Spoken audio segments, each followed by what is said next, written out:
Big breaking news. SI Prabhakar Reddy సెటిల్మెంట్లలో ఆరితేరిపోయాడా? బెదిరింపులతో మహిళల్ని హడలెత్తించాడా? మితిమీరిన వ్యవహార శైలే చివరకు అతని ప్రాణాల మీదకు తెచ్చిందా? ఈ ప్రశ్నలన్నిటికీ అవుననే సమాధానం వినిపిస్తోంది. కుదిరితే దందాలు, లేదంటే బెదిరింపులు.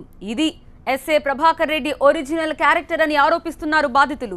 తమకు జరిగిన అన్యాయాన్ని మీడియా ముందుకొచ్చి వెళ్లబోసుకుంటున్నారు.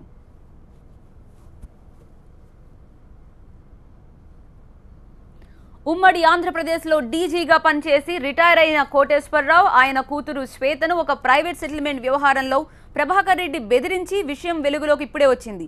కోటేశ్వరరావుకి బంజారాహిల్స్ రోడ్ నెంబర్ 2లో ఓ భవనం ఉంది. ఇందులో 3వ అంతస్తును దినేష్, ధీరజ్, రాకేష్ అనే వ్యక్తులు కాఫీ షాప్ కోసం అద్దెకు తీసుకున్నారు. ఆ తర్వాత హుక్కా సెంటర్గా దాన్ని మార్చేశారు. దీనిపై కోటేశ్వరరావు అభ్యంతరం వ్యక్తం చేయడంతో దినేష్, ధీరజ్, రాకేష్ బంజారాహిల్స్ పోలీసులు పేరు చెప్పి బెదిరించారు. ఆ తర్వాత ఎస్ఐ ప్రభాకర్ రెడ్డి సీన్లోకి ఎంటర్ అయ్యాడు. ప్రభాకర్ రెడ్డి యూనిఫామ్లో వచ్చి తమని బెదిరించాడని ఆరోపించింది శ్వేత.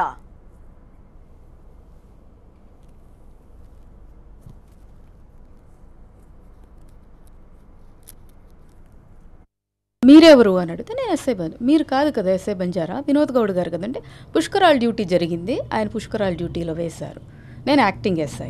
మరి యాక్టింగ్ ఎస్ఐ అయితే మీ ఐడి చూపించండి. ఐడి చూపించలేదు. ఐడి చూపించకుండా నువ్వు రా పోలీస్ స్టేషన్కి అన్నారు. పోలీస్ స్టేషన్కి నేను రావడం ఏంటి? Show me women police along with you, then I will come. No, నువ్వు ఇప్పుడు రా, లేకపోతే నిన్ను లాక్కెళ్ళి తీసుకొస్తానన్నారు. Dinesh Reddy, Dheeraj Goud, Rakesh Pulakurthi, I'm not sure, ఈ ముగ్గురు టెనెంట్స్. దినేష్ రెడ్డి ప్రభాకర్ రెడ్డి అని ఇప్పటికి నాకు తెలీదు, టీవీలో వచ్చినప్పటి నుంచి ఐ కెన్ కాల్, తీసుకొచ్చి ఇది ఎప్పటి నుంచి ఒక ఎస్ఐని పోలీస్ స్టేషన్ నుంచి తీసుకొచ్చి, and this SI refuse to come and see what I was doing. He's only without నన్ను ఉడికే పోలీస్ స్టేషన్కి రా, నీ సంగతి తెలుస్తా, ఇదే మాటలు. గ్రౌండ్ ఫ్లోర్లో రోడ్డు మీద జరిగింది అండి. ప్రభాకర్ రెడ్డి గారు నన్ను ఇంట్లోకి తీసుకెళ్లాలని ట్రై చేశారు, పోలీస్ స్టేషన్లోకి తీసుకెళ్ళాలి, నేను మొండికేసి తిరగబడి రోడ్డు మీద నుంచి కదలలేదు. Because I didn't want to move out from broad daylight. ఇది మధ్యాహ్నం అలా జరిగిందండి. ప్రభాకర్ రెడ్డి మాట్లాడిన తీరు చూసి నిజంగానే బంజారాహిల్స్ పిఎస్లో పనిచేస్తున్నట్టు మొదట నమ్మానని అన్నారు శ్వేత. అయితే శిరీష ఆత్మహత్య కేసుకు సంబంధించి TV9లో కథనాలు ప్రసారం అవుతున్నప్పుడు అతని ఫోటో చూసి గుర్తుపట్టానని చెప్పుకొచ్చారు ఆమె.